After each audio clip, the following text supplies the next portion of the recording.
Welcome back into HQ. Big showdown in the Big Ten this weekend as undefeated Indiana hosting Michigan. After the first batch of the college football playoff rankings came out, the Hoosiers landing at number 8. It has been a remarkable season for them as they are still only one of 5 undefeated teams remaining in FBS. Let's welcome in Gary Danielson, who's going to be on the call this weekend. It's an exciting game for the Hoosiers coming in undefeated. However, I was listening to some of our college football experts, so I want to get your opinion on this. And they think that Michigan, although this is not the season that Michigan wanted, may be their toughest test so far. Where do you land on that? Well, I don't know if anybody should listen to any of us experts about college football because nobody picked IU to be in this situation at this time of the year with a bunch of misfits from different teams joining a first-year coach at IU, for goodness sakes. I mean, I got a buddy that was a freshman at IU in 1967, the last time they went to the Rose Bowl, and he's on top of the world. I feel like the IU fans actually noticed that there is a college football playoff show this week, for goodness sakes. And it's a dream come true and couldn't be happy for these guys. I don't think this team cares about what anybody else thinks about them yet. They're earning their own respect on the football field, and they know what's in front of them. Their coach called out these 3 teams at the end of the season, and now they got to go out and play them. And Michigan's a good team, but their schedule, IU's schedule, has been soft. This will be the highest strength of schedule team that they'll play, the highest rated team in Michigan. But Michigan has their flaws, too. I can't wait to do this game. It's going to be really, really fun. So talk to us about what that first-year head coach and Kurt Cignetti, their transfer quarterback, Curtis Rourke, has done so well. Because you called him a bunch of misfits, and that's what we're seeing from so many college football teams. But he's done something right there in putting this group of misfits together. What has worked so well for them? What are they doing right now? Yeah, they grabbed the right guys. You know, that's what Coach Cignetti said. You know, he had a team that was a bunch of winners. I brought in a bunch of veteran guys that were overlooked from the big school. The Blue Bloods did not want these guys. I found my quarterback, a MAC school, you know, MVP, all MAC quarterback. His brother is playing professional ball. Curtis was overlooked. I mean, you know, when you come out of this Midwest, you go to all these camps and nobody wanted this guy.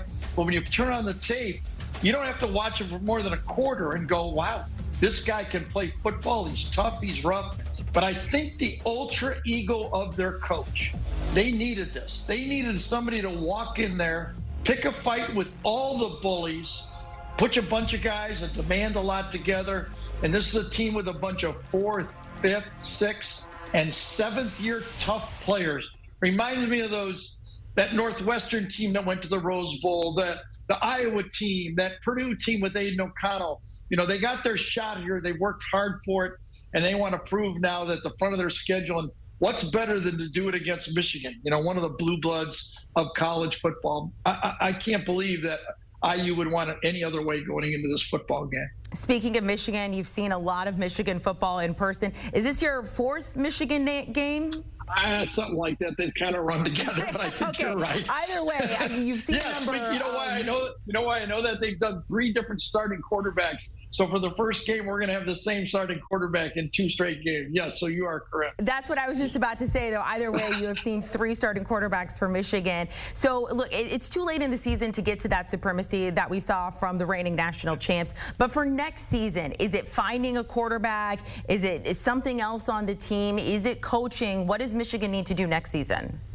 You know, I just talked to Sharon Moore about this just earlier this morning, and I said, you know, you were not active in the transfer portal this year. I said, would it be okay for me to say on the broadcast that, you know, your 8 to 10 transfers you might be bringing in next year? He said, well, we did it 2 years ago. We're not shy about it. Last year was a little bit different.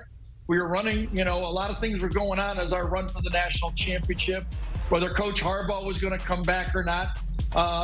We went all in for a national championship this year, and you know, last year, and now this year is what we have, and we're playing. But do not underestimate the pride of these football players. They have 5 football players on this Michigan team that will be drafted in the NFL in the top 50. 3 of them will go in the first round. I don't think there's an IU player that will go in the first round. So it'll be an interesting game, but guys like Davis Warren, who got a chance to play again, played really good against Oregon. I think they feel good about how they played against Oregon in the second half a week ago. We'll see. You know, nothing's guaranteed to anybody. But right now, I think IU's sitting right where they want to sit. IU sitting at 8 in the college football playoff rankings. We got that first reveal. If that were to be the final one, we'd have 4 teams from the Big Ten. Gary, you're following the Big Ten. You're covering them. What do you think a realistic number is for Big Ten teams getting in the playoff? I think if the chalk holds and if IU plays well against Ohio State, and well could be a win or well could be a tough loss, you know, maybe the way that Ohio State lost to Oregon. You know, when you go on the road and you play a good team, if you show you're competitive, I mean, if they end up with one loss, I don't see how the committee can keep out the IU football team this year. They've been the story of the year. They earn a spot in it. I think personally that at the end of the whole deal, there will be 4 SEC teams and there will be 4 Big Ten teams, the ACC champ, the Big 12 champ. It probably will be, you know, BYU, maybe even Colorado could make a late run at it, and then Notre Dame, and then Boise State. I think that's what the field will look like. I think this TV show is fun to do on most Tuesday nights. I don't really pay attention much until the last one, but I think we can see if the chalk holds without major upsets. Listen, at least we're not talking about what team, whether it's team 4 or 5 at this point of the year. So it's way better than it used to be before. Look, it's so much fun in seeing a bracket and seeing seeds out there and just knowing how long we're going to get of college football when it comes to playoff is a lot of fun. Speaking of the playoff, we're going to jump over to the SEC because by the time you're done with your game, you're going to be able to watch this one on television. LSU at night hosting Alabama. Huge implications for the playoff. Get us ready for this one. Any expectations of what could unfold? Amanda, nobody's been luckier than me what I've done the last few years. I've covered this game, you know, since Nick Saban returned to college football. It's a special football game, great football players. You know, 2 teams, ironically, you know, that people complained about that they were dominating the 14 playoff. But this year, if it was a 14 playoff, they probably would both be out right now, and the game would just be for pride. But now the loser will be out in this game. And if you go back just to this, you know, the way LSU lost last, 2 weeks ago because of the bye to Texas A&M, it was a running quarterback that did them in the second half. And Jalen Milroe in Alabama will bring that style to this football game. Alabama had the great shutout against Mizzou a couple weeks ago. It'll be a battle. I know it. I mean, you know, Death Valley at night. I mean, you know, Penn State at night. There are those special places that you go to for these night games.